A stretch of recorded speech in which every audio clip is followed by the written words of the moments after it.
You're listening to a Comics XF podcast.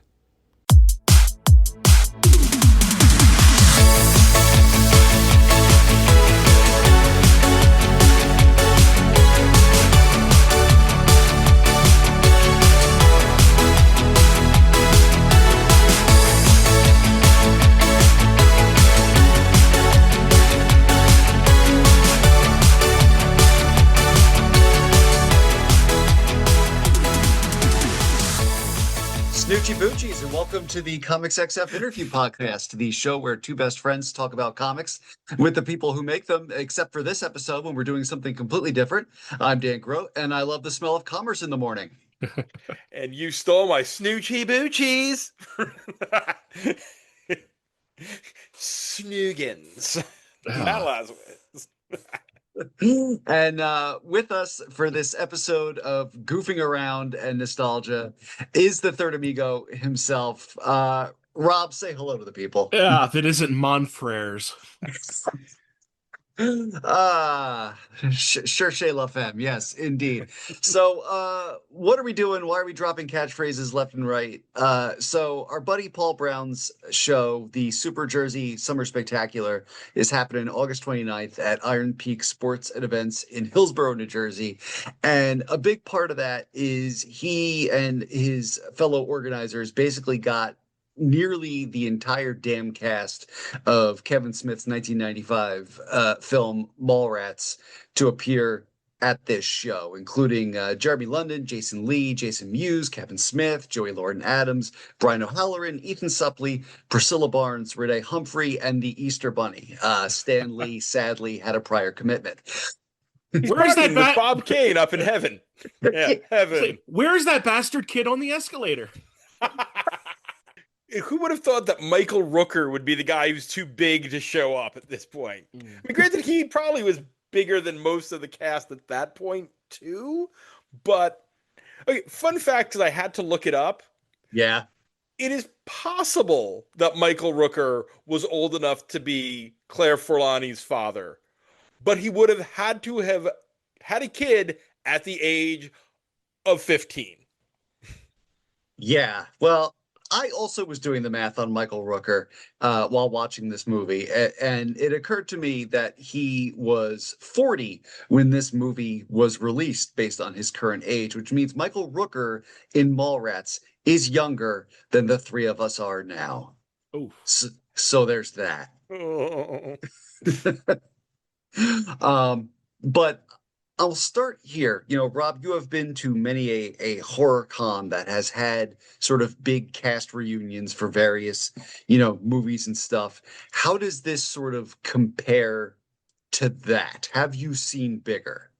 not really. This one was actually, I was pretty impressed with this, especially getting somebody like Jason Lee to come out. And of course, Kevin and Jay.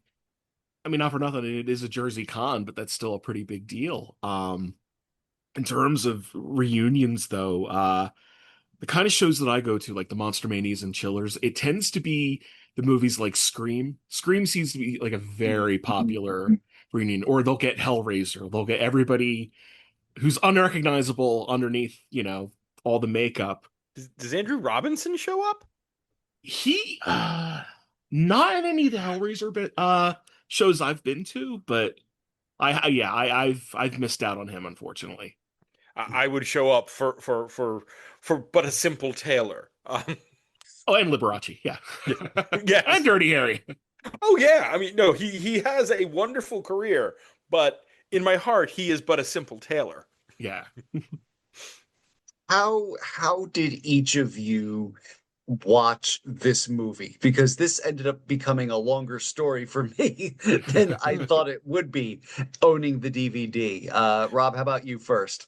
You know what? It's 30 years almost to like probably the week that I rented it. It was summer of 96. It was the summer that I graduated high school, 18 years old, and just kind of really struck at the right time.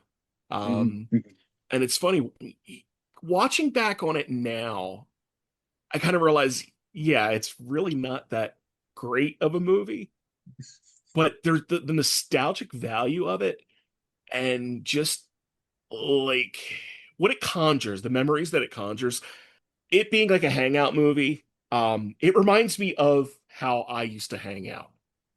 The people in it reminds me of the people that I used to hang out with. Some of the situations, a little bit more like outlandish, it reminds me of some situations that I had been in, between, 18, 19, 20. So it's a nice nostalgic trip. Matt, how about you? First time seeing this movie. First time seeing this movie, freshman year of college. Okay. It was one of it. Somebody had a copy. They hooked up must have been a VHS player to the TV in one of the common rooms, and a whole bunch of us sat down and watched it. It was the perfect way to encounter this movie for the first time. I think I saw this for the first time on like a Saturday night in like a super edited version on ABC. Oh boy, that is super edited. Yeah, the so one basically the entire Priscilla Barnes scene is shot in 16:9 instead of 4:3. And all the fart jokes are replaced with "I got sick." But Exactly. but this is amongst that collection of Kevin Smith movies that aren't available streaming. I mean, this Dogma, I know for the longest time hasn't been streaming. I think Chasing Amy probably not either.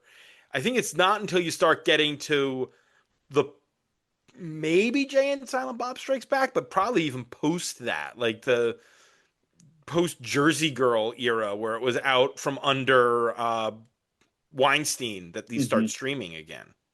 I'm going to throw out sort of a little kind of a dodgy observation that I had recently. If you're looking for the movie on the high seas, it's really hard to find a theatrical cut now. I know 10 years out, 10 or 20 years after, 20 years after, there's a boutique label called Arrow, and they released like a deluxe Blu-ray set, and they had that alternate cut that's 2 hours long that has this entire subplot that was like completely cut out. And you watch the movie in the theatrical version, and there's all these lines that are like 80 yard out that are very kind of like nonsensical that kind of patch it up. But that cut seems to be like the dominant one that's circulating around, which I thought was kind of interesting because it's the inferior cut. I mean, that stuff was removed for a reason. I was curious. I was reading about the existence of the director's cut after I watched my standard def DVD, baby, and I'm curious to see it. But yeah, I don't. 2 hours is long for a Kevin Smith movie. Yeah. It's the cut where Walt Flanagan shoots first. Well, yeah, so I also had a standard definition DVD to watch this movie after, I discovered that it wasn't on streaming except for like VOD. And so that ended up becoming a saga on its own because I had no problem finding the disc. It was just a matter of where to put it, right? So we have a Blu-ray player in our living room. I start there. First of all, it spits out a copy of Cloudy with a Chance of Meatballs that I have to put away. Fine, whatever. I put the disc in there. There's a little message that appears on the side of the Blu-ray player that says invalid. Now, first of all, I didn't think you were allowed to call people that anymore. But second of all, like I tried, blowing on it like it's a Nintendo cartridge, wipe it in on my shirt. Same message. Fine, I will try a different Blu-ray player. I go up to the bedroom. I cannot find the remote for that Blu-ray player at first. So I have to do some digging around. Before I find that remote, I find our old portable DVD player, which we used to set Logan up with when he was a baby. So I open that up. There is a disc for a selection of episodes of Elmo's World, the Sesame Street skit. I have no idea where the case is for that. But that portable DVD player also I can't find like the adapter plug for. So it's basically just a rectangle shaped brick. But I did find the remote for the bedroom Blu-ray player. So I'm finally able to open that up, and that spits out the Always Sunny in Philadelphia Christmas special, which I also can't find the disc for, and I don't understand why we had that out at all, because all of It's Always Sunny is available on streaming on Hulu. But anyway, that Blu-ray player was unplugged. So I had to plug it back in, but the plug was bent. Hell's bells, man. I bend it back into shape, get it into the power strip, and I'm able to start watching the movie. But because of the way the plug was bent, the Blu-ray player keeps cycling off, and I have to turn it back on to watch the movie. That night, in the middle of the night, several times, the Blu-ray player cycles back on, turning the TV on with it and loudly playing the trailers at the front of the DVD. So I'm being yelled at about the 25th anniversary re-release of the Blues Brothers. That DVD was on a mission from God. Yeah, to piss me off. So I yank out the HDMI plug for that one. Next day, I make some time, try and finish watching the movie. But now the Blu-ray player is cycling back off like every 30 seconds. Finally, I get a young person, aka Logan, to help me stick the disc in his PlayStation 5 down the basement. That's what that I was about to say. PS4, PS5, they play everything. Yeah. And then the disc, which again is like 21 years old at this point, because it was the 10th anniversary DVD release, just kind of skipped to the end very quickly. So I missed half of the truth or date sequence. And next thing I know, Jay and Silent Bob are walking off into the sunset with an orangutan that is never explained. Oh, it's totally explained. Twice. It is in both the Oni Press Chasing Dogma miniseries, which is part of it is excised, including the part with the orangutan, and that's in Jay and Silent Bob Strikes Back. The whole Will Ferrell is hunting them because they stole the orangutan. Right. Yeah, Oh, that's yeah. how long it's been since I've seen that. It's been 13 years, 14 years? 13 or 14 years since I saw it, because I remember when I had when I was trying to pass a kidney stone, I wanted to put on something that I didn't have to think about. Initially, when I didn't realize it was a kidney stone, I was just in a lot of pain. I put on Hellraiser, speaking of Hellraiser, because it's like, okay, it's a movie about pain. And then it was like, now later, when I came back from the doctor and knew what it was like, let me just put on something that I can just kind of have on in the background that I've seen before. And I put on Jay and Silent Bob Strikes Back. Now, how many Kevin Smith fans do you think back between, like 96 and 97, they thought that the next movie, Chasing Amy was going to be the orangutan? Oh, you got to have been one or two. No doubt, at least. It's a distinct possibility. Anyway, the moral of my story is preserve your physical media, kids, especially in the age of streaming. Treat your discs well. Use that spray they used to sell you at the store. Get a microfiber cloth. Make sure you know where all your jewel cases are. Preservation, so important. Pretend Mallrats is something they would show on Turner Classic Movies, and God help me if they ever do. Wait for the Criterion Collection copy of Mallrats. Fuck DVD. Ben Mankiewicz out here like, coming up next, kids. But anyway, it's an interesting time to be talking about Kevin Smith, because Marvel just announced that he is going to theoretically write a Marvel Star Wars crossover in, Matt, what I believe you have referred to as the last gasp of the Cebulski era. That, and friend of the show, one of our top five, John Bush, and I had been talking about this not too long ago before this, and we're like, this was the thing they had. We were saying before we knew it was coming, this is what Marvel has had under glass, that has the two keys that they've been waiting for when they were truly desperate for something to make a big hit, that Feige and whoever the editor-in-chief was would turn their keys at the same time. No, Feige and Filoni would go and turn their keys at the same time, and it would rise up when either Marvel or Star Wars really needed a boost. And that's what it is. And here we are. Yeah, no, I always think about that one time that Cebulski tweeted about, wouldn't it be nice if we had another million selling comic? And it sounded like he knew what that was going to be. And then, years went by. Um, and he got replaced. But Yep. setting aside Kevin Smith's track record with finishing projects that he starts in the comic realm, Whiting Guy, we as New Jerseyans especially talk about Kevin Smith as sort of the Jersey boy slash geek culture fan made good up to a point, right? Like, so Mallrats is in sort of that peak Smith period where he's like the new hot shit on the block, right? Which is right after Clerks. You get that sort of View Askew-universe trilogy, I guess, with those two and Chasing Amy. You get Jay and Silent Bob Strike Back. He's got a brand. He's got his tells, but like people still like him. He does the best movie he's ever done in there, Dogma. Oh, and Dog, of course, yes.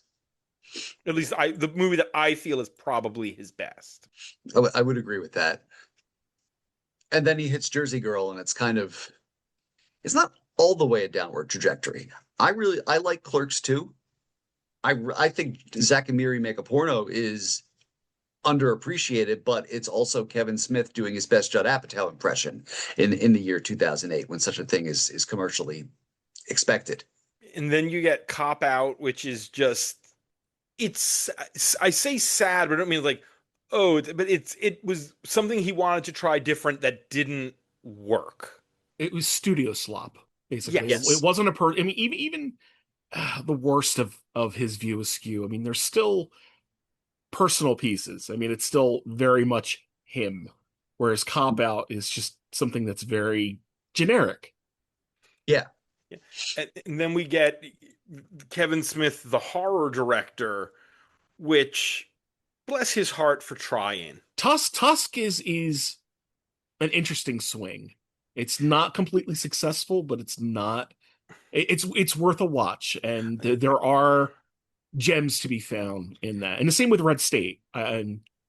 See, it's funny. I had sort of given up by that point. And then on streaming, there was Yoga Hosers. Like, oh, let me try this. And oh my God, it's one of the worst movies I've ever seen in my life. That's one of those, like, you can't explain that to somebody. They have to watch it just to believe it. I don't want to, like, call it so bad that it's good.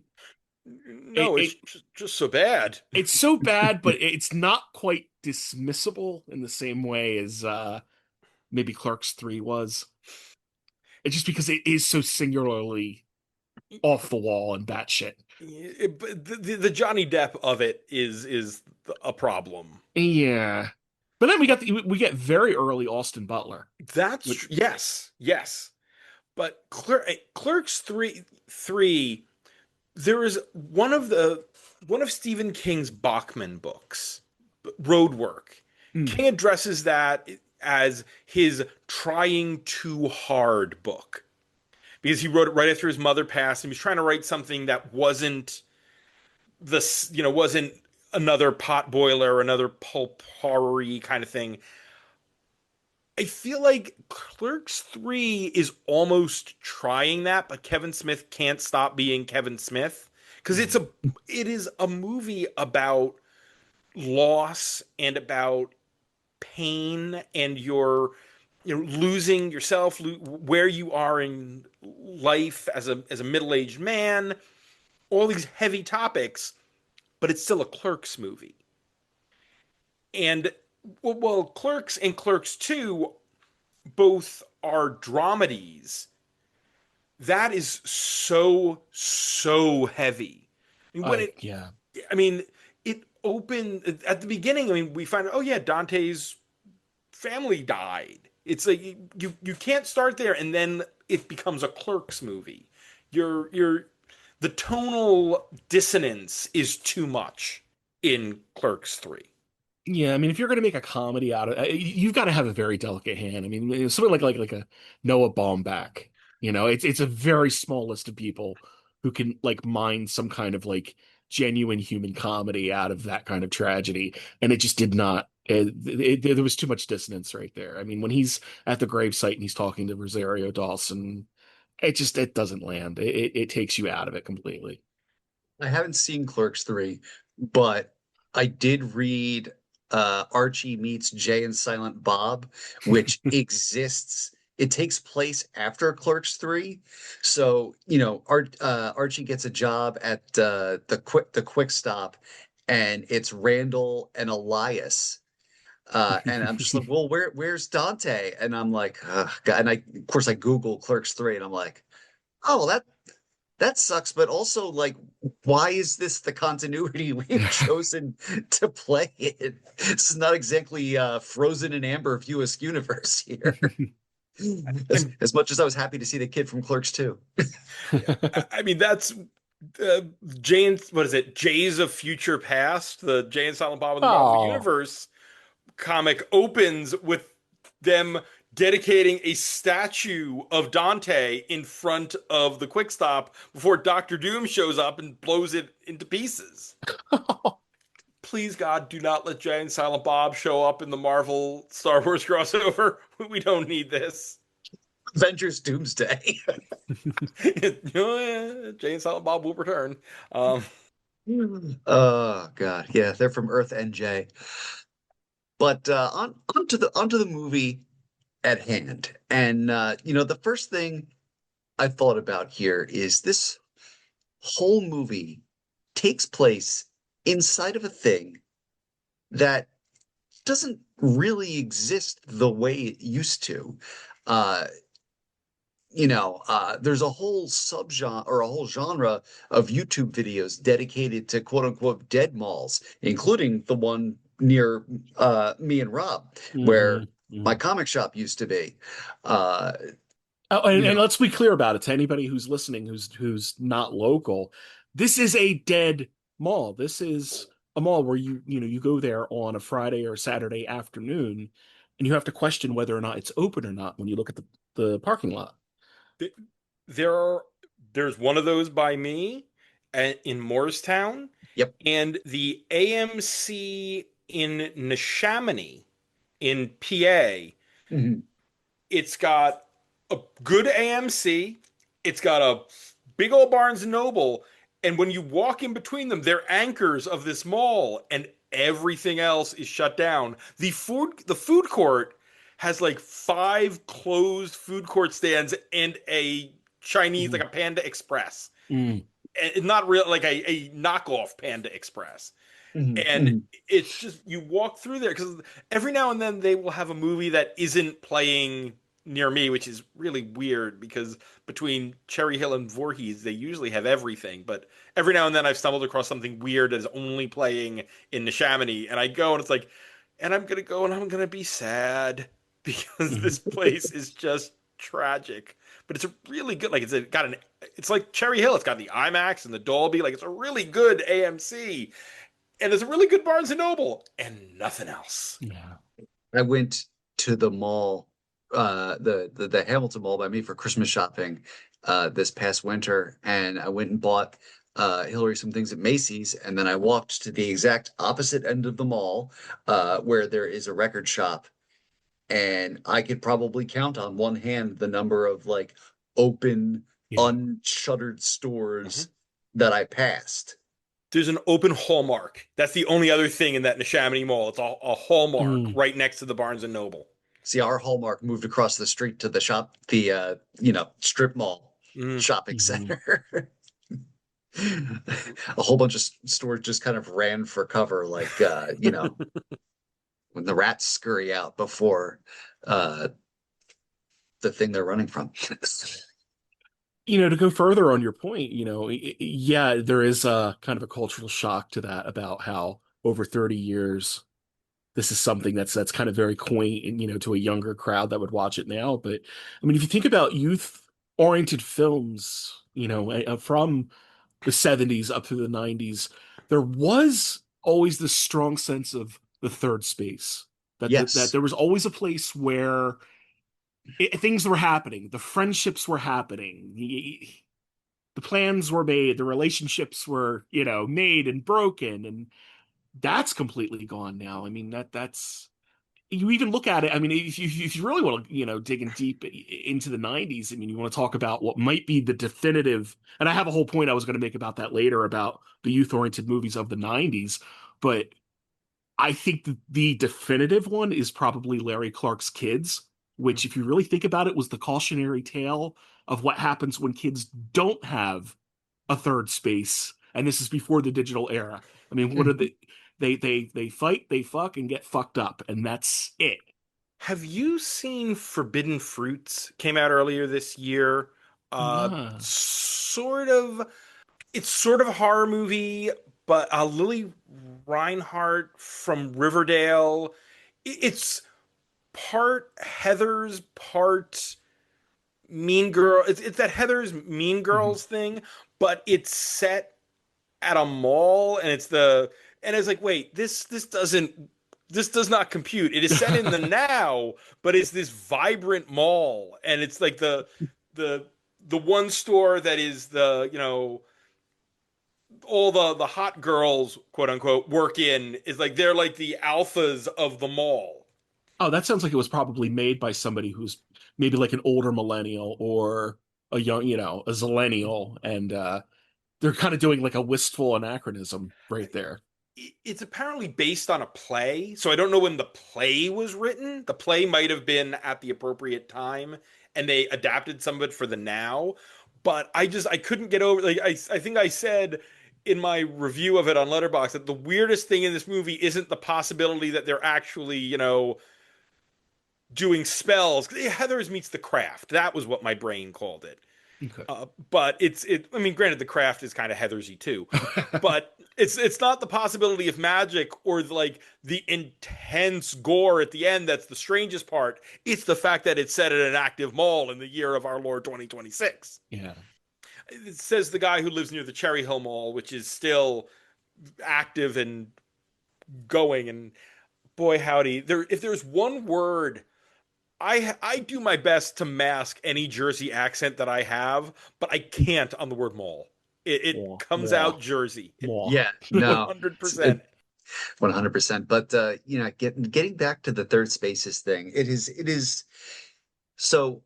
To take it back to a place of our local mall, we started losing anchor stores before COVID, like 2 or 3 years before. Sears closed, JCPenney closed.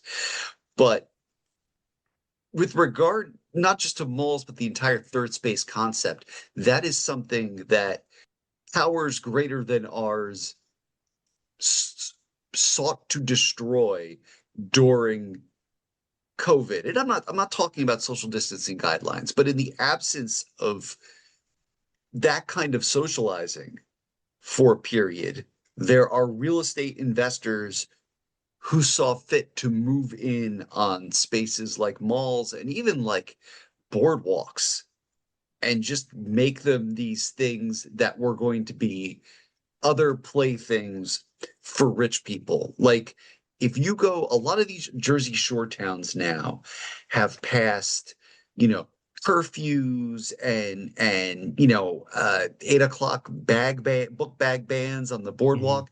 It's related. They don't want these teens anywhere, and they'll make the claim that they're more feral than they've ever been. Well, yeah, I mean, they did have a couple of years, a year or so where, social standard socialization wasn't an option, but like, otherwise, no, they're just teenagers. The same way there have always been some sort of youth culture since the end of World War II. You're just using it as an excuse and playing to generational narcissism. Yeah. But it's just there are larger forces at play. But anyway, this movie wasn't filmed in New Jersey. This movie was filmed at the Eden Prairie Center in Minnesota, not the Mall of America, but near it. Interesting thing. One of the interesting things about this movie is it really is one of the first movies that I can remember, and I'm happy to be corrected, where you actually got to see comic book culture in a movie. Jason Lee that talking about bags and boards, and he's got like Hildebrand Brothers post art on his walls, and the line for Stan Lee, and talking about DC versus Marvel and all of that. I said I would teach you how to read comics back in the 5th grade, but no, you had to go and play baseball. Yeah, no, it's definitely a movie that wears fandom on its sleeve at a time when that really wasn't a thing. Oh, yeah, this felt at the time like this is one of our people making a movie, and they get it. Like, again, watching it in a big group of people, most of whom who weren't comic people, but who were just watching it because it was what was there. And you're a bunch of college kids and you're sitting around, you're watching a movie. There were bits I was laughing at that they didn't get because this was my culture. And I'll give it this. I mean, at least it was written by somebody too who knew what they were talking about, where there is a little bit of authenticity to, whatever you want to call the fanboy culture Mhm. of the time was. I mean, you think about, when you watch anything that has anything involving video games, or like in the 90s, anything involving the internet. It's just completely hackers. It's Hackers, the net. These are hell. I mean, what's the most Disclosure. unbelievable thing in Independence Day? Isn't the aliens? It's that they could somehow connect into an alien ship with a freaking Mac. You won't connect to those computers on Earth. But it was definitely like, I mean, if you were a comic collector at the time, I mean, it's piss puddle deep, but there are little references like, oh, my copy of Punisher War Journal, Yeah. or mentioning the adamantium skeleton. Just the little like tells that, okay, the guy who wrote this, Kevin Smith, at the time he was that guy. It's like, okay, he knows what he's talking about. This is a guy who's read a comic book. Yeah, and even like the opening titles where they're doing like the comic homage covers, and there's the Weapon X cover and the Gen 13 cover, Yeah. I didn't think we would need any filler, but I actually have those covers pulled up and a list of the artists. And if we did, I thought we could play the who did which cover game. I know Ooh, I'll do Casada. that. Casada Yeah. did one of them. Oh yeah, because it's got his character Ash on it. It is the most obvious of the lot. Do we want me to share my screen and we'll go through them? Yeah, let me make sure that I have to like turn permissions on or some shit like that. I think most, like, I was playing that game as I was watching it, and I think I got 2/3 of them. A couple of them are more obscure artists, and a couple of them are artists whose styles have changed so drastically over the years that I was like, oh wow. When I looked up who they were, I was like, oh, I did not realize that was that person. And so here's number one. This is Angry Pop Comics. This was the comic, the feature for Michael Rooker's character. Okay. This is one I did not get until I looked down at the bottom and saw the signature. All right. Greetings, gentlemen. I am the worst human being in comics. Skyver? Yeah. Holy shit. Very early. Holy shit. I was shocked. And I wouldn't have thought it was him because I didn't think he was working in 96. Had he even created one Cyber Frog at this point? Maybe that was weird. But yeah, I did not get that. Here, the Legends of the Dork Knight, Jay and Silent Bob. Oh, that's Joe Q. Yeah, it's Joe Q. Because that's Ash, his creator-owned superhero who teamed up with Azrael once. Next up is Stan Lee's Adventures of the Man. This is another one that I didn't get. And this is one I was not familiar with this creator. I'm thinking Zenoscope or some kind of cheesecake going on here. I was going to say Eric Larson, but no, this is a guy named Chuck Frazier. When I looked him up, he's credited with a lot of tie-in comics. He did some Elvira, Mistress of the Dark, Kid and Play, Married with Children. Oh, wow. Now Comics, the Marvel stuff that was all, tie-ins. He apparently, the one thing that he did work on that's he's done a lot of animation since, but yeah. So he's the deep, possibly one of the two deepest cuts amongst the lot. Because most of them we're gonna get in. We're gonna start getting to the really recognizable ones now. Mm. Yeah, because here we go. All red. Defective Comics. Yeah, that's Allred. That is Oh yeah. very. I mean, it's got Madman, but even without Madman, you can tell an Allred cover. Hmm. Uh, the Jay Lee. Jay Yep, Lee. Jay Lee doing Oh the wow. Shandority cover. Very from his very hell, and it's got even got Hellshock up there, but Oh, it's very yeah. much in his Hellshock period. Here's the other one that's very obscure: the Buttman Adventures, the one for Affleck. Is that his signature at the bottom? Yeah, it is. But I had never heard of Kirk Van Wormer. Mm. Again, this Yeah. is a guy Sounds who, made up. yeah, he's a Hollywood guy. This guy does art departments for movies. So I don't know, Okay. like when I looked him up, I found an IMDb before I found anything comic wise. Brandy, the last babe on Earth. This is someone who is big at this moment in comics. I don't have a guess. Yeah. This Neither. is Jason Pearson, 90s good girl artist, body bags for Image, did some work on the Legion, some Wildstorm stuff. Passed back in 2022 of a stroke at a fairly young age. Oh. Oh. Yeah, but was big in the 90s. The Incredible Bulk, which is Ethan Suplee's character. Is that Dave Johnson? Bingo, Dave Johnson. Big signature. Yep, big signature will help there. The Weapon Sex cover, another one with a big signature. So I can't see the signature. Is that Michael Turner? No, it is a signature that I'm familiar with. It's a stylized signature. Big cover artist, did a lot of Bat books. I'm not sure. Brian Stelfreeze. Oh. Okay. We are going to meet a few of the cast members. Renee Humphrey, I know she's got a very reasonable autograph price. I'm hoping that is one of the 8x10s. That would be great to get. I wish I knew. They did Mallrats trading cards, and these were chase cards amongst them, the covers, and I have a few of them, and I don't know. Lord knows I don't know where they are. But okay, our Fantastic Two. Oh, geez. Howard Chaykin. Nope. This is an art. This is one of these. I didn't recognize them because their style has changed so drastically over the years. I'm looking at the headshots as more of the clue than that rather than her, and it's somebody familiar.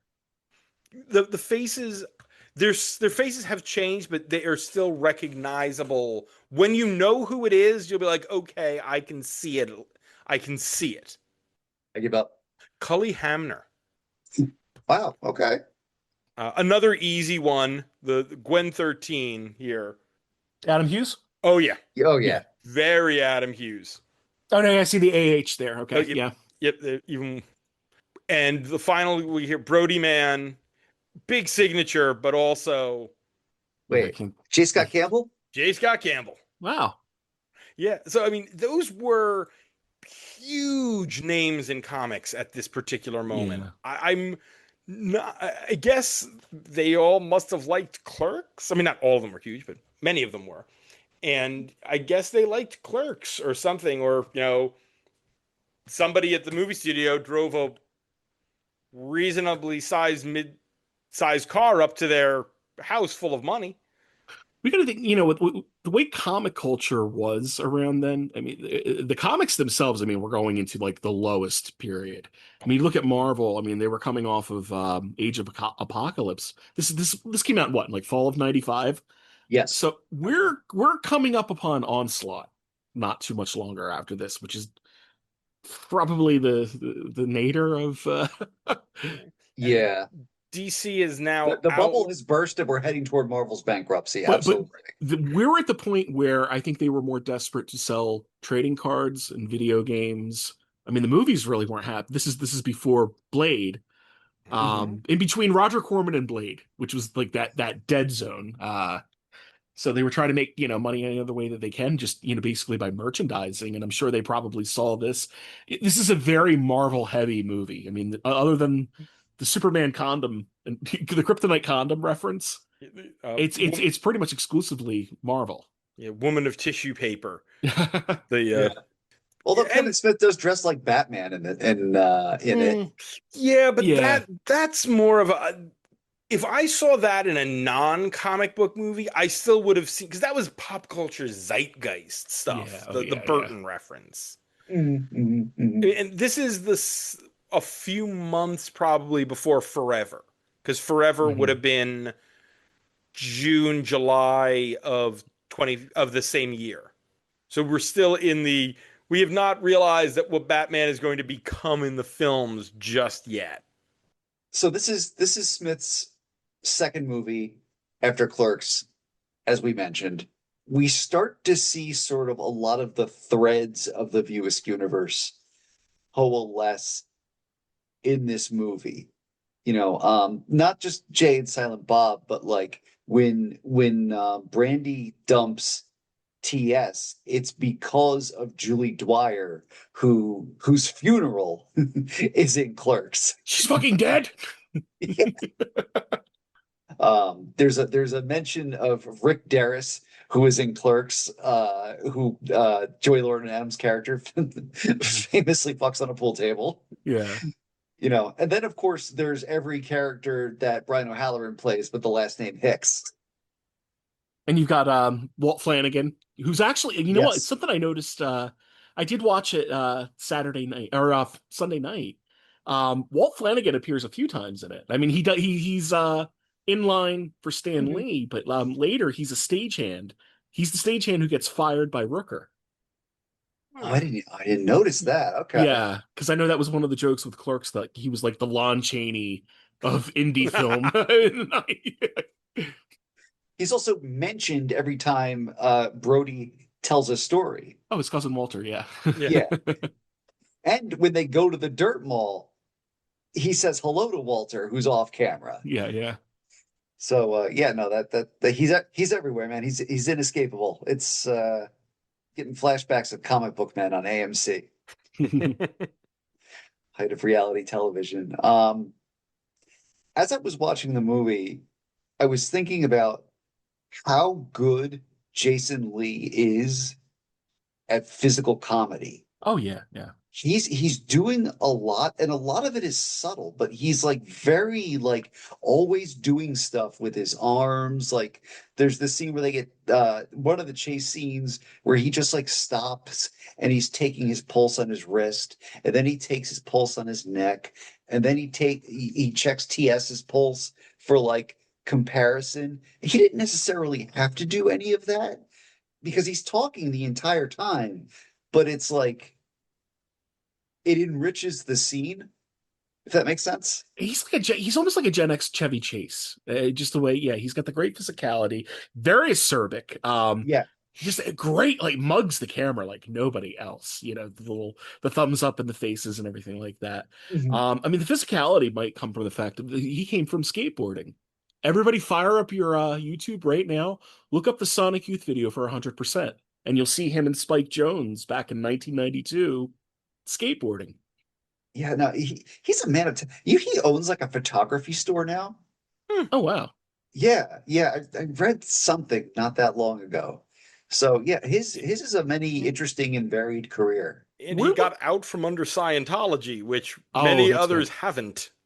Yeah. Melissa and I are actually really looking forward to meeting him. I mean, we've really kind of dialed down the autograph tables, and it's with these shows, but more for Almost Famous than anything. I mean, that is one of our favorite movies. I mean, my God, I'd love to pick his brain for a minute about that. I am I believe that My Name is Earl was an underappreciated sitcom. Oh, he was fantastic of its time. Yeah. So TS, all this starts because TS wanted to propose to Claire Forlani's character on the Jaws ride at Universal. And the sad thing about that is that is no longer a ride. at Universal. Times Mhm. change, rides come and go. There are little tributes to it that you can see, but to me, that's one of those things that should just always be there. It's a good nostalgia piece for the 90s. Yeah. Yeah. Another point, that I wanted to make when I was talking about youth movies, it really kind of illustrates. I mean, if you want to look at it from a critical critical standpoint, which I know it's going to be kind of rare for Kevin Smith, but you look at youth culture films from earlier times, Mhm. even if they weren't made contemporarily. Look, when you talk about the 50s, and it's something like American Graffiti could be like the definitive youth movie of the 50s.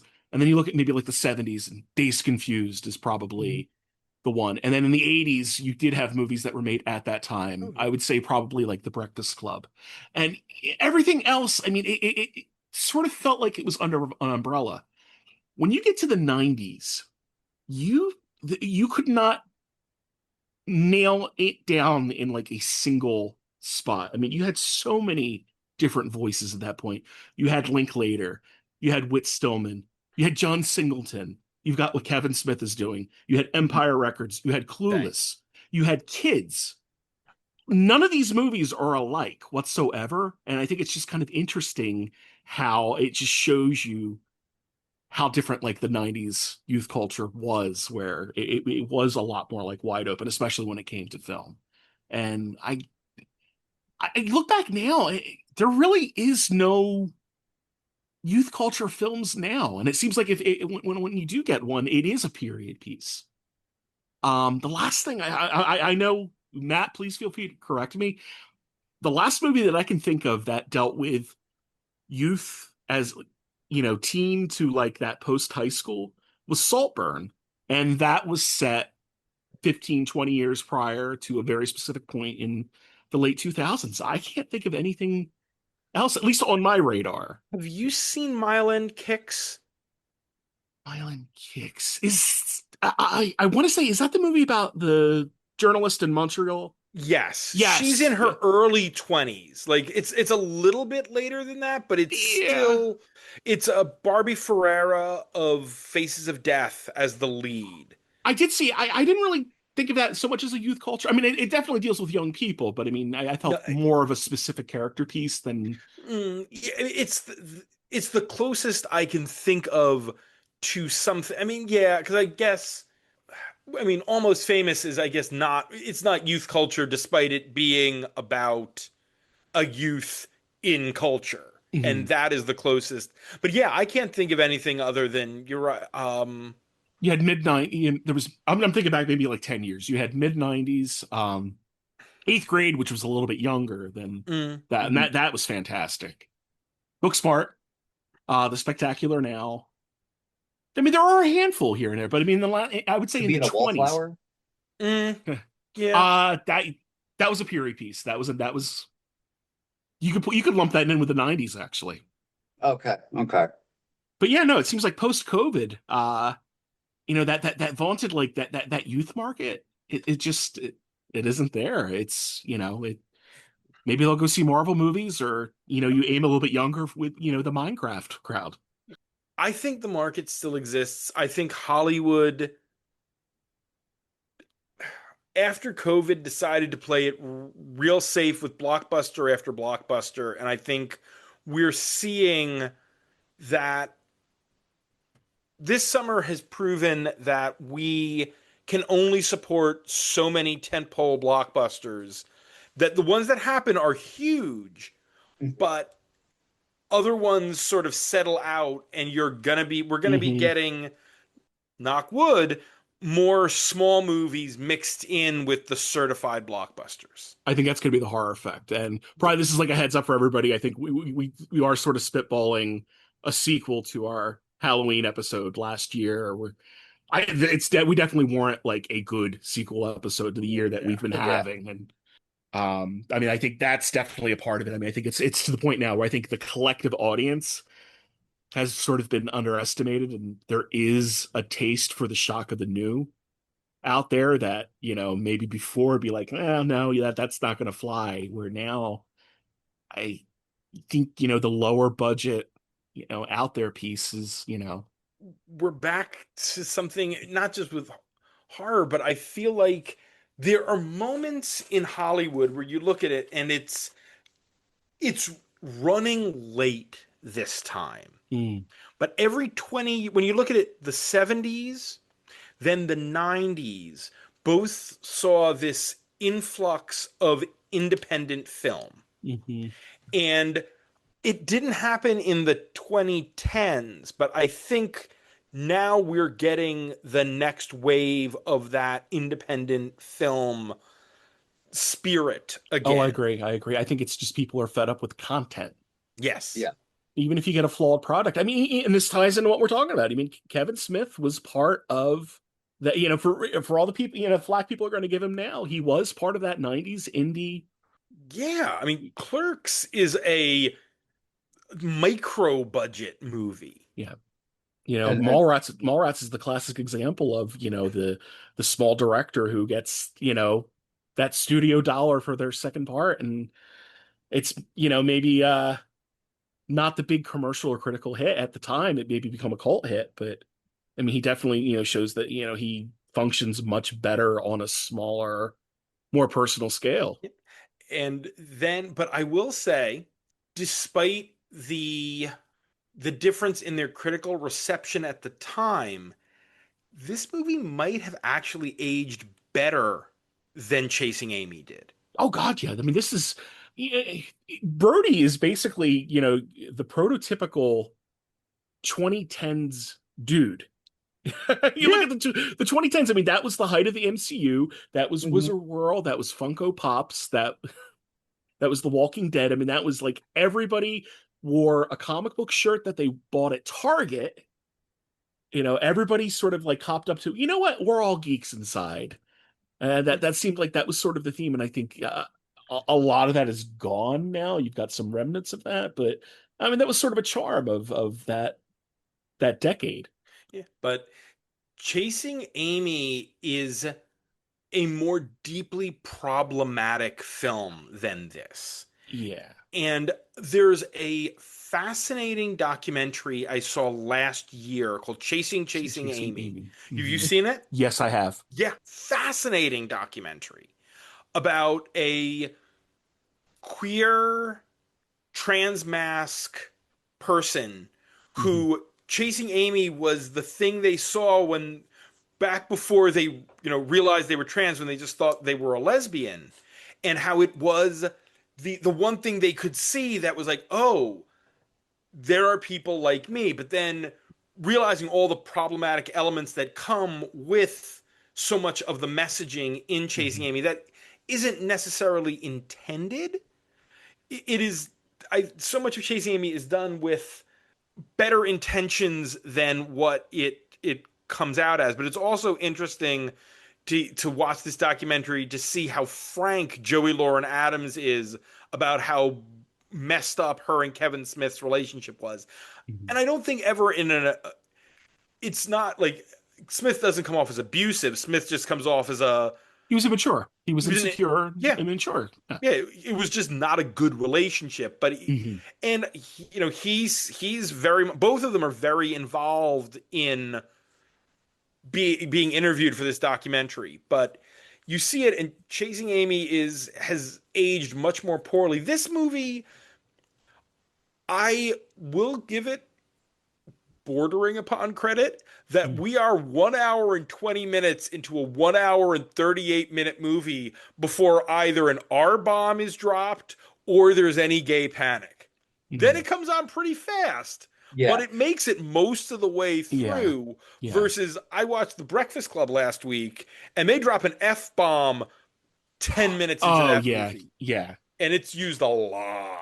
Oh, even like Monster Squad. That shocked me recently watching Monster Squad in the first like 10-15 minutes it drops. And it's like, I know you didn't think you kind of took it for granted back then because it was just part of the common youth language, but you hear it now and it Oh, like, ooh, It's sharper. Yeah. yeah, yeah, it yeah, throws you right out. yeah.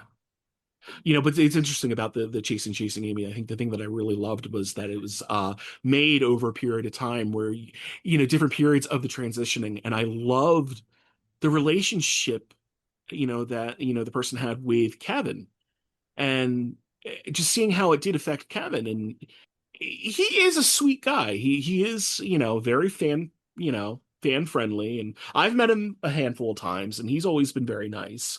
We say we kind of grade him on a curve because we're Jerseyans. I mean, I have to be kind of biased saying like, okay, I've actually met the guy, and I had good experiences with him. So I think what faults he has are not in how he interacts with the fans. mhm, He's better when, as you said, he's better when he's on a smaller scale when it comes yeah, to his work. mhm.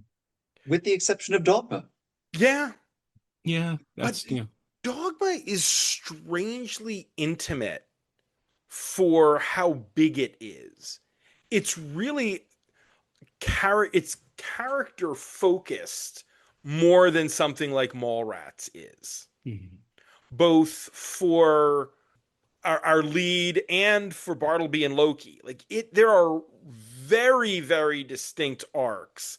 The arcs for TC and Brody are very surface. Well, I mean, that's just the movie itself. I mean, Dogma was a little bit more of a personal, like a passion piece. No, no pun intended. A personal. I mean, Mallrats was basically his ode, which if you really think about like the '90s comedy zeitgeist, his ode to basically titties and poopy jokes of the '80s. It was what you saw in like the early '80s with a lot of like the John Landis and Caddyshack. It was the snobs versus the slobs, like you Mhm. saw in Animal House, and it was basically just kind of him showing his roots and showing where he really came up through, and sort of replicating that at a time where that kind of humor was very unfashionable. At the same time, there are those timeless elements, but the movie is still a timestamp, as we've talked about, just based on the fact that takes place in a mall. But the most 1995 thing about this movie is that there's an entire running thread about a character who can't see the sailboat in a magic eye Yes. puzzle. Now Dan and I were both mall employees. Did you were you a mall employee veteran, Matt? Yeah, but the Short Hills Mall is a very different mall. Let's be Uh, fair. Talking about That snobs versus slobs over here. precise, yeah, oh yeah, yeah. Borders at the Short Hills Mall, baby. It is a very different beast than any other mall except for maybe Cherry Hill. but I remember the Hamilton Mall having one of those. Okay, so that would have been before my time because I didn't start working at the mall until late 1999. Okay, there you But go. Okay. for the kids, a magic eye puzzle was this like kind of blurry, psychedelic looking print where allegedly, if you relaxed your eyes or crossed them and uncrossed them, whatever your cousin told you the trick was, you would see some sort of image in it. Mallrats actually ran ads in the back of comics that were magic eye puzzles where you're supposed to be able to see like the movie logo. So basically, they were pogs for your eyes. Uh, I don't think I ever saw the sailboat No. in any magic eye puzzle, whether it See, has sailboat in it or not. now when you said that, this is going to be the most 1995 thing about it, I thought you were going to go talk about the soundtrack, which is Alternative Nation 1995. I mean, The also, yeah, you got yeah, Bush, you got Silverchair, you've got Belly, the Archers of Loaf, which wax, Wax, wax, the Goops. yeah. I think Girls With Against Boys. I think a couple repeats from Clerks with different tracks. did we say Weezer? Oh, Weezer. Oh God, yeah. Yeah, Suzanne, which is a nice little deep cut. yeah. That underrated Weezer song. Yeah. I give the Goops credit because they were doing a cover of "Build Me Up, Buttercup" before "Something About Mary" when that song became inescapable for a time. Well, that was also the era of like the ironic alt rock cover. I mean, that's when Yeah. you had like you had like the Saturday morning cartoon cover album. You had what was it? The Schoolhouse Rock cover album. You remember that? Oh yeah. Yes. Yeah. With Did, Blind Melon 3 is the magic number. yes. Yeah. Yes. Did Cake cover I Think I Love You on God, what was it? I Know You Did Last Summer. One of those Yeah, soundtracks. We had start to have getting been a into that while. stuff. I think it was later that there was a Muppets cover album. I thought that was Was this the 90s though? Like alt right. rock No, 90s? Oh. this was 20. It was 2011. It was an alt rock Muppets cover album. I think I can picture what you're talking about. Is that the one where Alkaline Trio covers Moving Right Along? I think it Oh wow. yeah, Weezer and Haley Williams did Rainbow Connection. The Fray did Mana Mana. Alkaline Trio, Moving Right Along. Yep, there My it is. Morning Jacket, Our World. Amy Mm. Lee, Halfway Down the Stairs. Mm. Sandra Lerche. I don't. Uh, Mr. Bassman, Airborne Toxic Event, The Wishing Song. But yeah, this was the Green album, but that was in that mold, but later. OK Go did the Muppet Show theme song.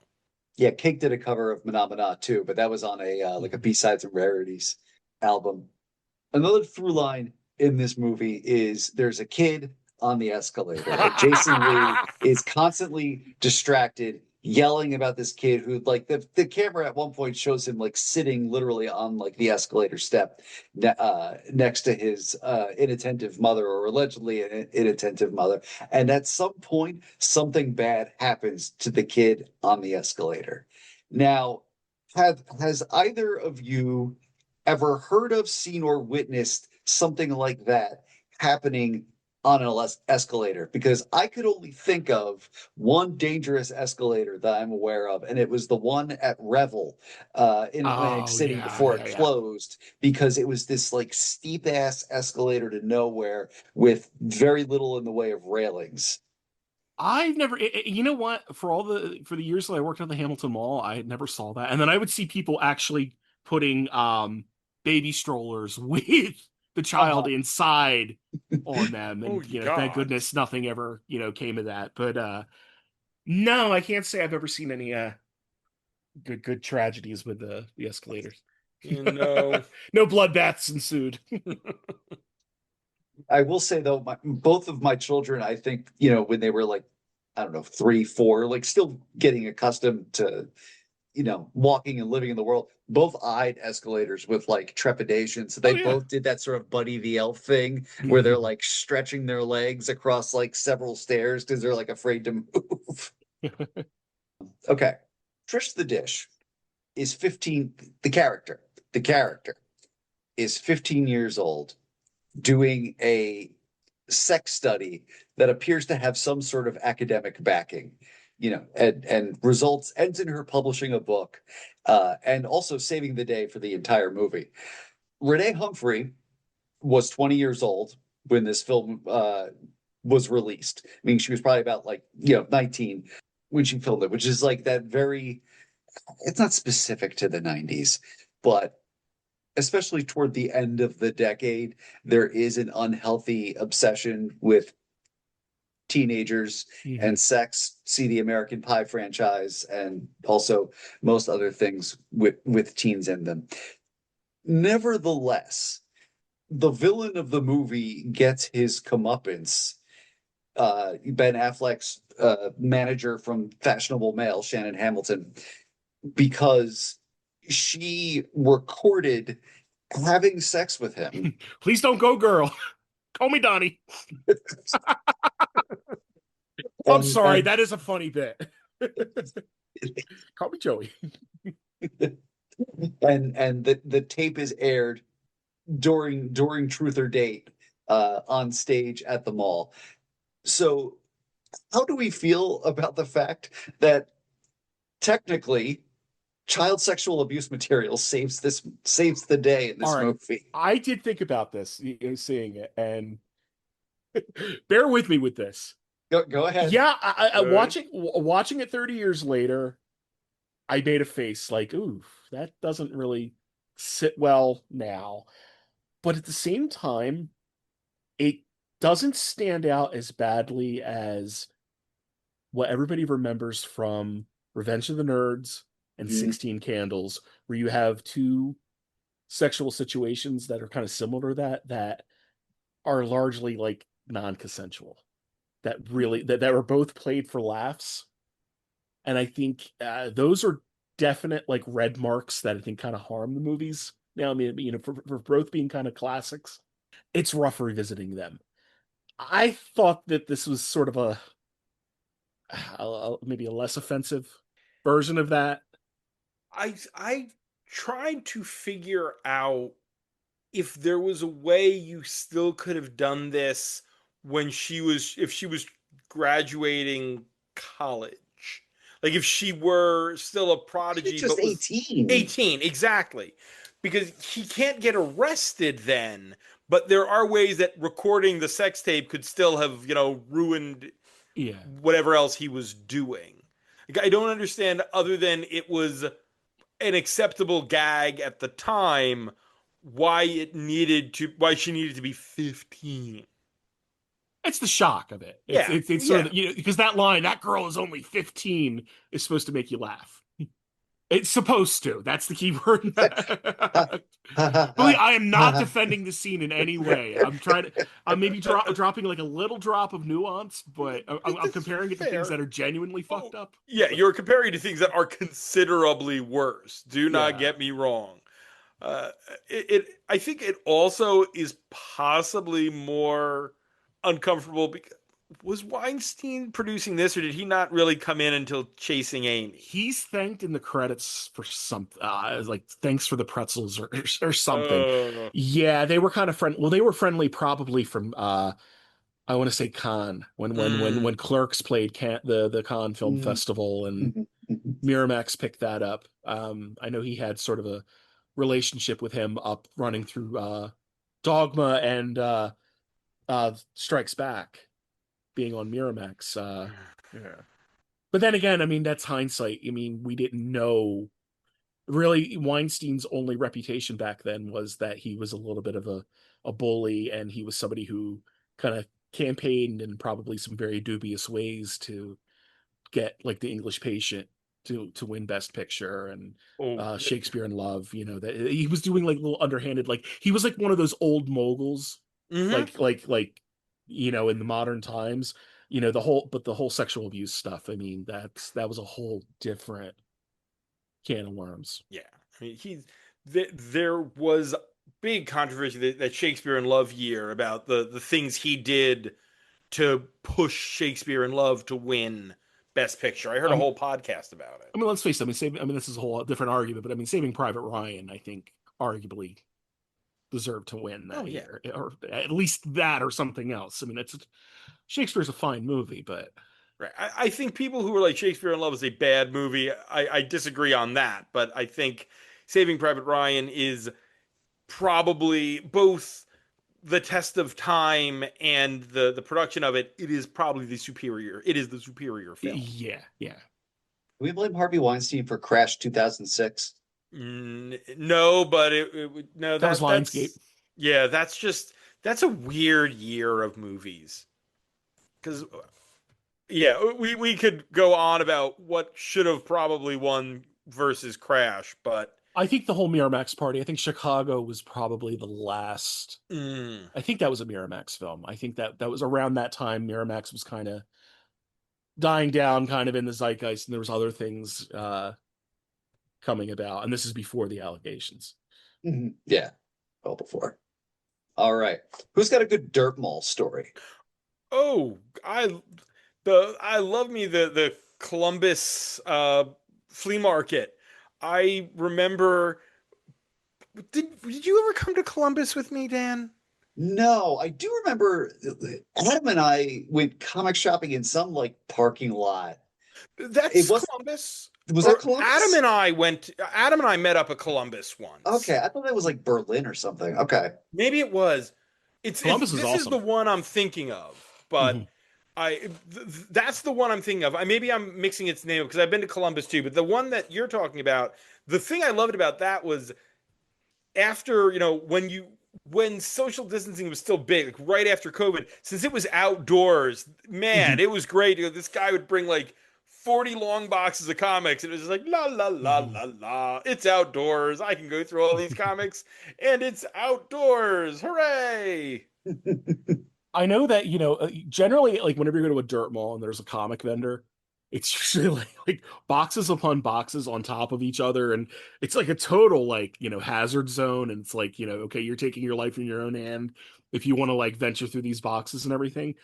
But a lot of times, I mean, you can find some really good stuff if you dig, and it's stuff that like they have no idea that they even have, and they're just like looking to blow it out. And Mhm. I've gotten some great hauls Oh yeah, in there. I got a vast chunk of the post 0 hour Legion of Superheroes, like Yeah. the Mark Wade stuff. I got a ton of that at that dirt mall. Like nearly full runs of some of the weird 90s like Young Heroes in Love and stuff Mhm. like that. Like it was great to find that kind of stuff. Oh, the last great one. I think it was either Columbus or Berlin. But it was like just just bin upon bins, and it's just this old tired guy, and he's just like everything's a dollar. Doesn't Mm. matter what it's everything's a dollar. I mean, and there were old like Alan Moore Swamp Things. I've got the second Ooh. appearance of Wow. Con I've got the second appearance of Constantine in there for a dollar. And Yeah, then like okay. Dan, I think you're right. It was Berlin that you, me, and Mm, Adam went to. Oh, okay. Yeah, it was. It wasn't yeah. Columbus. It was Berlin. But yeah, Berlin. Old Transformers. The cover with Megatron and black suit Spider-Man, which I'm gonna have Bob Budiansky sign in two Nice. weeks.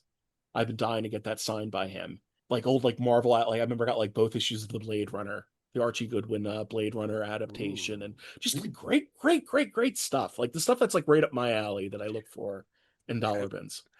Some like I remember finding some like weird, like just like the weird '90s. Like again, like this some of the DC stuff. It's like nobody remembers this friggin' book, but Yeah. I haven't read it, and it's a weird '90s DC. That's some serious catnip for Matt. That's some matnip. And I'll tell you another thing, from my experience, the one thing that he nailed about the dirt malls is they have not discovered the backing board. Sometimes they're bagged, but the backing board, no. Hell no. Because those take up space in those boxes, and Yeah. you want to get as many freaking comics as you can in those Yeah. boxes. I'm pretty sure as a child, I had this vague memory of my mom buying me an issue of Spectacular Spider-Man at a dirt mall like place in roughly Springfield, Maplewood. I wish I had like better details, but I was like 7 or 8 and I was not paying attention. Yeah, Yeah, I'm Matt's thinking. because I remember the Y in Union had some like dealer shows back in the like the Uh, probably right as I started collecting, so a year or two before you did, Dan. But I remember going there and getting some. I mean, they had boxes of dollar books, but they also had some of the new comics. Like, and I remember getting like the new Batman annual at the time, which was placed very high on the big board. The Eye of the Beholder, the post-crisis origin of Two-Face from Andy Helfer and Chris Spruce.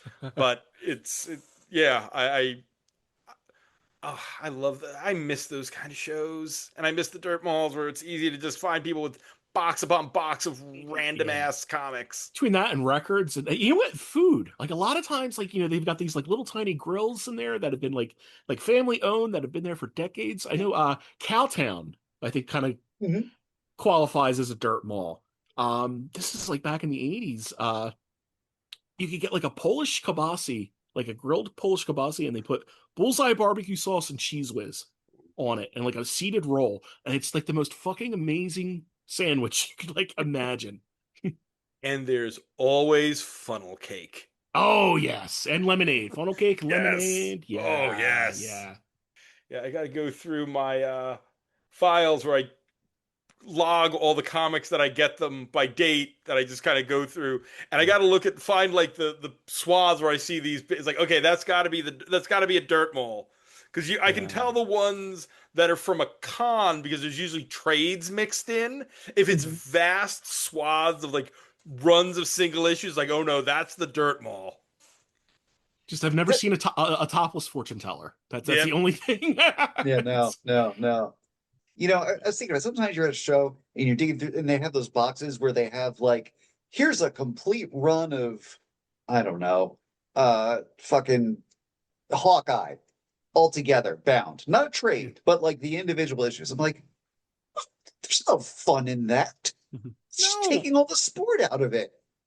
Yes, you want to dig through those boxes and be like, find the one issue that somebody moved elsewhere. Be like, aha! Now I have the entire run. Like I would have bought it even without the one issue missing, but now I've got the entire run. Hooray! Now it reminds me, Dan, do you know, I'm trying to think where it is in Jersey. It's that sock outlet that's like near Williamstown. And you go Yes, in there and yeah, it's I kind know of a dirt exactly what mall. you're talking about. It's like, is it Glassboro? Uh, in that, kind of in that. I'm thinking more like the Williamstown, like the Cross Keys area Okay, back yeah, there. yeah, yeah, yeah. It's like one of the Uh-huh. side roads. But I remember, years ago, oh my God, when I first started working at the hospital, and Melissa and I are there on the weekend, and there was a guy who had like a little comic booth, and I spent like a good hour. I racked up like a good $150 worth of like just like entire runs of things. And he had a copy of X-Men, I think it was 30 or 31. It was the Lucifer issue. Original 1960s. Okay. And he'd wanted $50 for it. And like I remember I spent so much, he let it go for about $20. I think it was like 20, $25. He's Mhm. just like desperate. He's like, I want to get rid of this book. And he's like, you know what? Yeah, he just kept, I kept walking over like, no, no, no, no, no. He's like, come on, like $25 cash. Like, all right, I'll take it. I remember I think I texted you like, I just got X-Men 30 or 30, whatever it was. Uh-huh. That was like my actually like my first like double digit uncanny issue that I ever scored. I was excited about that. Yeah. Oh God. Is that like the issue that says, "Oh, this is the man who broke my legs"? I think yes, yes. This random guy. 30 years later, we became very used to Stan Lee showing up in a comic book movie for like a couple of seconds and, saying one of his trademark catchphrases or just giving a knowing look to the camera. And that was it. That was a wrap on Stan Lee. Here, he gives a monologue. He's bantering back and forth with Jason Lee for a good like an entire scene. It was interesting seeing the man, first of all, get that much screen time.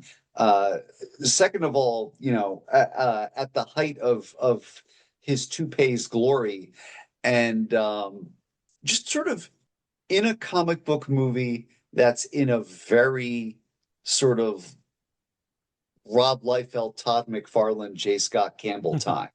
It's a bad job. You know what? He actually gives one of the better performances in the movie. I hate to say that. I mean, there's some really bad acting. Oh, I would watch him over Claire Forlani in a heartbeat. Okay. Take Yeah, a drink no. every time her accent slips. I tell you what, you watch that, and then you know what? A movie that pairs very well with this is Empire Records, which came out the same year. Every Yeah. time Anthony LaPlaglia sounds Australian, and yeah, you can make a very toxic drinking game out of that. But back to Stan Lee. I mean, it is very interesting how much it treats him with reverence. I mean, up to that point, I mean, the only time that I think the general audience might be familiar with him is if they grew up on any of the cartoons. I know there was like the Yeah. Hulk cartoon or the Spider-Man and his Amazing Friends. Like sometimes he would narrate this is Stan Lee. You knew him from the voice because he's got that great distinctive voice. But here they actually put a face to that voice. And it's not his first film appearance, actually. Matt, you probably know about this one. It was a movie that came out in 1990 called The Ambulance. With Yes. Eric Roberts plays a comic book artist who's working for Stan Lee. Yeah. He's not Right. playing Stan Lee, but yeah. But it's interesting that, this is probably the first real mainstream putting a face to that voice. And it really kind of predates, I mean, because Mallrats did become probably something a little bit more than a cult classic by the Mhm. time the MCU rolled around. I mean, even the early Marvel movies where he made appearances in. Okay. It became, even if you were the general audience, like, oh, well, that's the guy who created these characters. Mhm. Oh, the guy who created these And characters. it would have been nice. It would have been nice to play some lip service. Yeah, we're the guys that are going to say, well, what about Kirby and what Yeah. about Ramita and Ditko and Ditko and all that. Yeah. Yeah. And Kirby had died like just a year or so before this movie came out, and Ditko, I mean, famously reclusive. So Yeah. even if someone had asked him, he would send a very lovely but firm handwritten letter saying no. Yeah. Very Randian letter telling them no. Yes. But it did sort of set that precedent for creator cameos like later on in the Yeah. Marvel universe, where it wasn't just Stan Lee. You had Jim Starlin, who actually had Mhm. a very brief speaking role in Endgame at the support group. Walt Simonson is in the Dark World at one of the early on when they had that big banquet scene. He's sitting right next to Sif. You had Len Wein and Chris Claremont in Days of Future Past. Mhm. Brubaker is in Winter Winter Soldier. Soldier. He's the one who flashes his memory or whatever. Yeah. Yep. Yeah. Because I will never forget, there was an article I read somewhere where he's like, he gets more residuals from that cameo than he does for creating the Winter Soldier. Oh.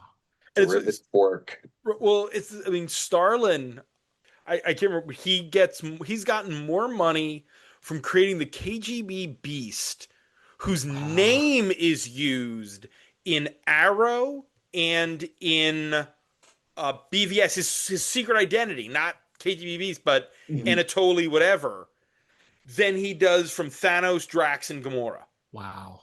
Yeah. I mean, good for him. He deserves it.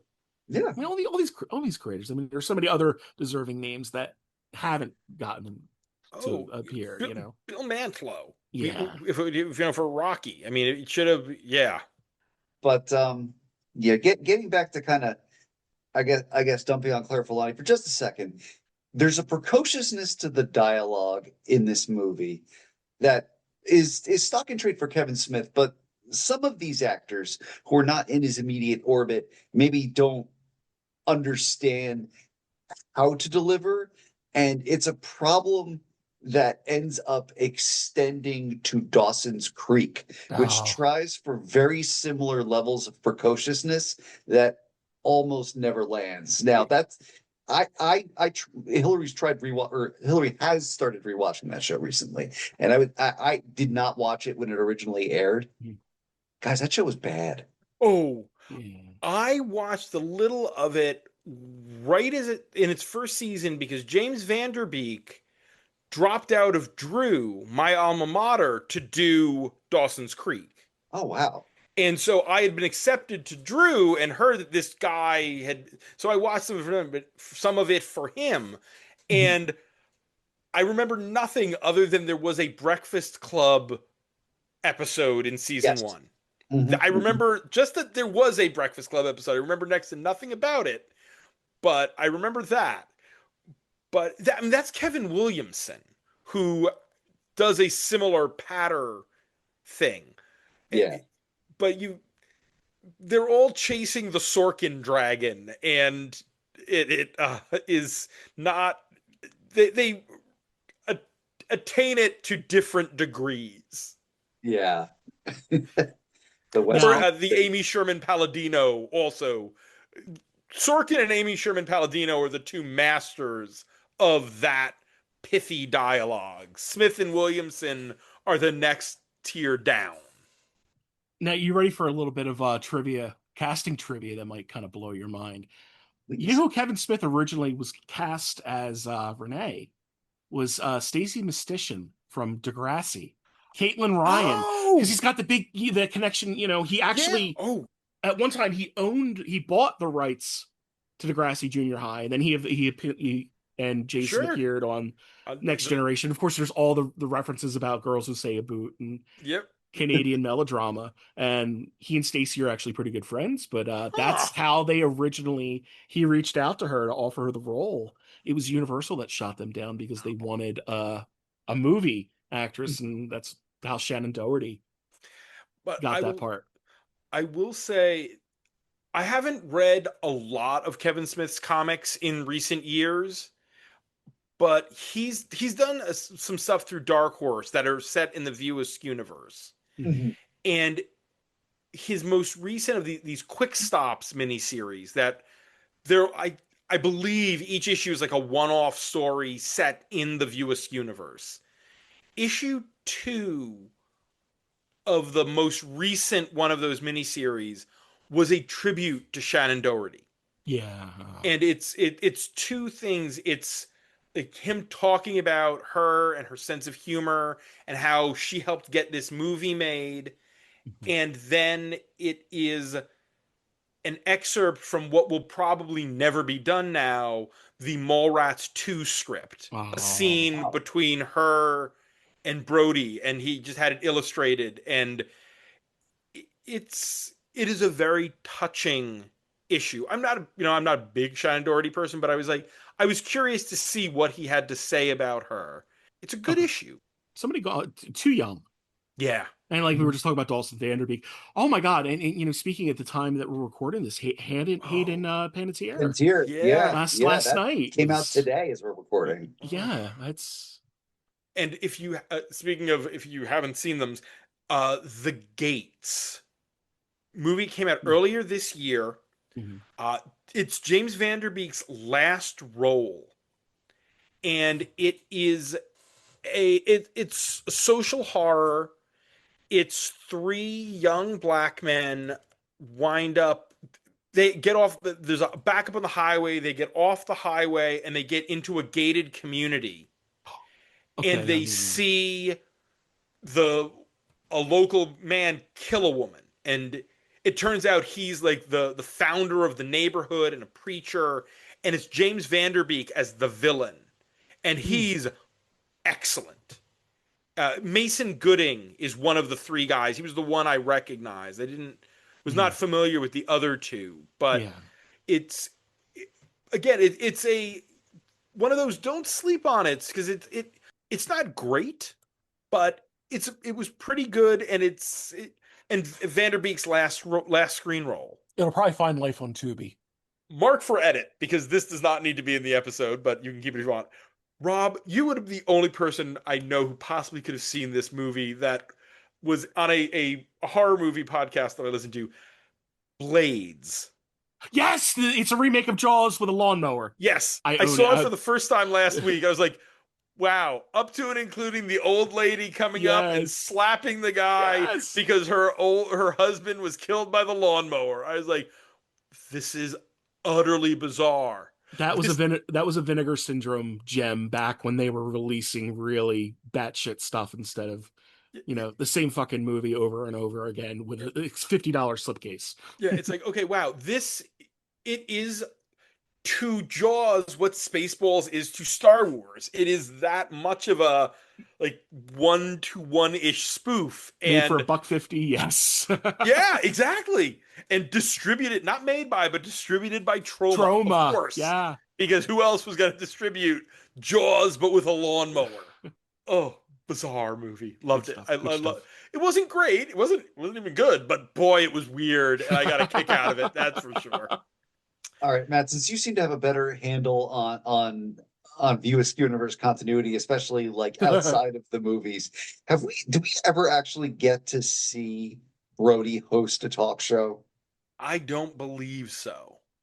And boy, would that not have made a great like the equivalent of those like Marvel shorts that they used to do. Like you could have done 15 minutes of a segment from Brody's talk show Mhm. where he's I don't know interviewing director Kevin Smith. Like, boy, you look like this guy I used to know, but you talk a lot more, man. Oh God, back in the day, he could have brought like George Carlin or somebody who kind of like later Oh, became affiliated with you know. I feel like there's a world where Smith capitalized on streaming and somehow found a way to kind of continue his worlds either through like a Netflix deal Mhm. or something like that. And I don't know if Weinstein right shit kind of got in the way of mm. all of that.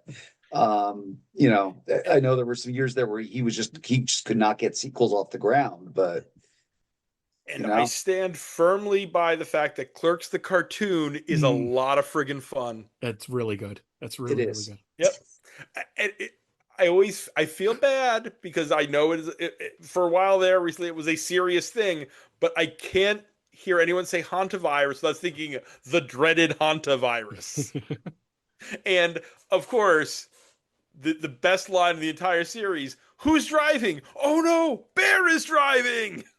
Oh, see, I remember when he was riffing on Todd Browning's Freaks. Do you have gum? One of us, poor Yes. bastard. Oh, Were it these two is. guys like two of the kids in the hall too? Yes, Yeah. it was Kevin McDonald. Kevin McDonald was one of them. I don't remember who the other was, but I one think is it might have been Bruce definitely, McCullough. probably. Clerks the cartoon exists in a. I mean, it didn't get as long a run as this, but that and the Critic would make a great, like, let me just sit and watch all the Critic and all the Clerks the cartoon back to back, and I'll be happy. Well, the problem with that was because it was on ABC, and that was Mm. just the completely wrong market. I mean, that was definitely like Adult Swim or MTV would have been Oh perfect. yeah, Yes. was it that summer, Dad? I think that they aired what, 2 episodes, and we watched them both live. You and me, Mhm. like And sitting then in my I living still room. have the set of 6 episodes that they made. Yeah, totally. And when I think for that set, they like had Jay and Silent Bob do intros, like standing by the like in their palatial manner, where it turns out they're like cleaning the pool. Yeah, well, wasn't it? Oh my God, I'm blanking on the actor who plays Randall. It's something Anderson. Oh Jeff yeah, Anderson. Jeff Anderson. Yeah. Okay, yeah, I think he was in those too. Yeah, and Alec Baldwin as Leonardo Leonardo. Leonardo. Oh, what was it? As they're freezing to death when they're locked in the freezer, the walk-in freezer. Hey, Randall, if you were Steven Tyler and you could sleep with any woman, who would it be? I don't know. I don't know, Dada. Oh, for me, it would be Liv Tyler. Dude, that's your daughter. What the fuck? Oh. Yeah, good show. Mhm. And he did a, which I've never seen. Like, there's a Jay and Silent Bob animated movie. It's terrible. Oh, that's a shame. Because I know Kevin Conroy does a voice in it somewhere, Yeah. and it's like I want to watch it because the only thing that is I think the only reason on Letterboxd I gave uh, Yoga Hosers a full star was because Kevin Conroy has a cameo in it. It gave it like an extra half a star because the lowest you can rate something is half a star. I think I gave it a full star because it had a Kevin Conroy cameo. Not very Canadian of you. Man, well, we've gone down a number of rabbit holes here. Do we have any more Mallrats thoughts before we start to wrap things up here? Oh, I think we've wrung the Mallrats rag. That's nice and dry now. Yeah, no, I'm just like, there's gotta be.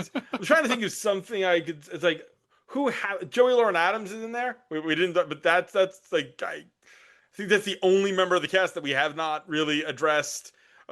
But yeah, Yeah. she has a good speech. I can't remember if she and Smith were together. They got together after doing this movie. Yeah. I think. Okay. I mean, I'm looking forward to the con, and I'm looking forward. Yes. There's going to be a couple. So hopefully, it's not going to be a big shit show like some of the horror cons that I've been going to is going to turn into. And if you're going up for an autograph, at least hopefully you get like a minute to actually, you know, pick their brain or shoot the shit for. Yeah.